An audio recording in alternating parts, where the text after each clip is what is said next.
The Wentworth community is devastated by the loss of Max Carbone, a 19-year-old sophomore at the university. He was a talented young man who had chosen biomedical engineering as his field of study. He had many friends within and outside of Wentworth and a warm and loving extended family who will all miss him dearly. We extend our heartfelt sympathies to the Carbone family. The family has been on campus, and we have been doing all that we can to support them during this tragedy. We will continue to focus on supporting the family, his friends, and students. We deeply appreciate all of the students and family members who joined the Boston Police Department and Wentworth Department of Public Safety in extensive search efforts to find Max early in his disappearance. We are comforted by the strength and support of our community during this crisis. Wentworth will continue to work with the Boston Police Department to understand how this tragedy could have happened and what, if anything, could be done in the future to prevent a similar situation. This is an ongoing investigation by the Boston Police Department, and additional questions should be referred to them at phone area code 617-343-4520.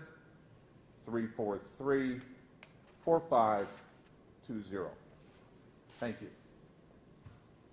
Eric, this was a tough morning. There were, obviously a lot of students gathered here and then were out at the search when this discovery happened. Can you speak a little bit about how difficult that is and how you'll be helping the students?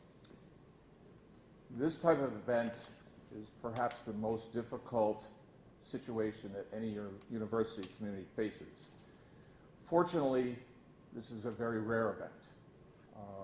But when it happens, and it happens at your home, at your university, it affects your entire community, deeply and profoundly.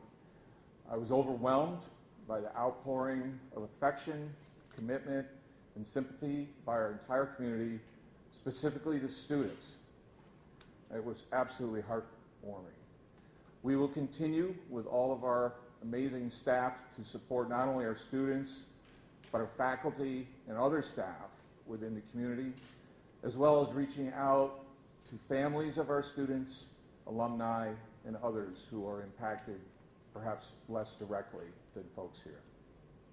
You said his parents were on campus today. Were they meeting with students or administrators, or what can you tell us about that? I really don't have any background information that I can share on that. Mr. Bill Powers is our Director of Public Safety. So, Bill, please. Thank you. Good afternoon. Max's parents came on campus actually yesterday afternoon, and we did with their help and their assistance in bringing in friends and a lot of our students as well, to do a cursory search up on the hill last night. And cursory only because of the darkness, we weren't getting too deep into backyards, etc. And then with the idea that we're going to gather again this morning at 7 o'clock out back here. So our parents were on scene here around 6:30, so along with a lot of their friends and our students, a lot of our athletes as well, and had just headed out. It broke into two groups and guided them up onto the hill, and one on the Parker Street side, one on the St. Alphonsus Street side, and to meet in the middle. And shortly after they got to the hill was when Boston Police received the initial phone call that someone had been found. Bill, what brought you to that hill initially last night? We have been told that by some of his friends that his phone had pinged to that area. No, well, yes and no. So Friday night around 1 o'clock, he and a couple of his roommates had left a gathering at a house up on the hill, and so we knew that was the last place that he had been seen. His friends were calling his phone, and it was ringing, and then they were pinging the app, and it was showing that it was up in that area. So putting it in the area, but not able to squeeze it down into the tiniest little area. But that's what kept people in that part. When you say up on the hill, are you speaking of the area right above where the body was? No, that's shame on me. But we always refer to Mission Hill just as the hill. Okay, you know. Thank you. So. Thank you. What's your message to students? We know it's coming from a party where they're most likely drinking.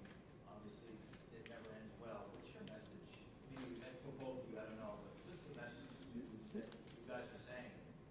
it's one of the things that we talk about here constantly with our students from the time they first arrive for their weekend orientation, week-long orientation as freshmen.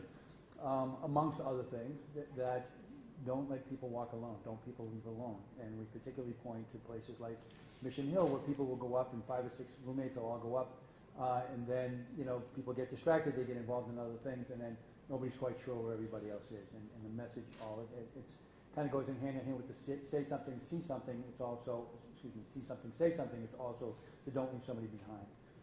And it's a terrible way to have that message delivered again in the manner that it did. We had a gathering earlier today, and that message couldn't have struck home any deeper in all of our students. They were devastated. Can you tell us anything about the manner of death?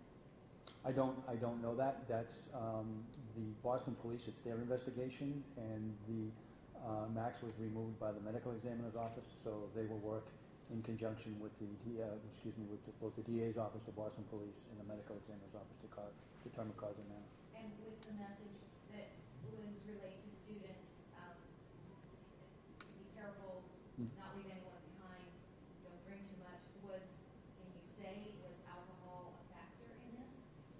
I can't say. I know that they were at a gathering, and I know alcohol was involved. To what extent, I really don't know. And again, that will be something that will be determined from a toxicology thing later on. Bill, just to clear up, his body was found underneath that cliff behind the building, correct? That's my understanding, yes. Yeah. Behind the glass school building? Yes, that's my understanding. Can you just spell your first last name so we have it in your official title? Sorry. First name is Bill, B-I-L-L. Last name is Powers, P-O-W-E-R-S. And Bill, Director of Public Safety. same question that we asked Eric. I mean, how difficult is it for you to organize such a large search like this and then have this outcome happen while everybody is out there? It's very difficult for everybody. There are things that I would say are encouraging when you call for help and people can't come here fast enough. Whether it's faculty, whether it's staff, whether it's my people on the police department, it is a great encouragement as a university, as a group, to know that the people are here. And so it's going to be we're coming into exams next week, the end of next week. It's going to be a long process for a lot of these kids. We've got a great system in place here with counseling and help for the students, and it works. It's in place all the time, and this is one where we ramp it up. But I think as a community, we're going to be very strong, and we'll make it through.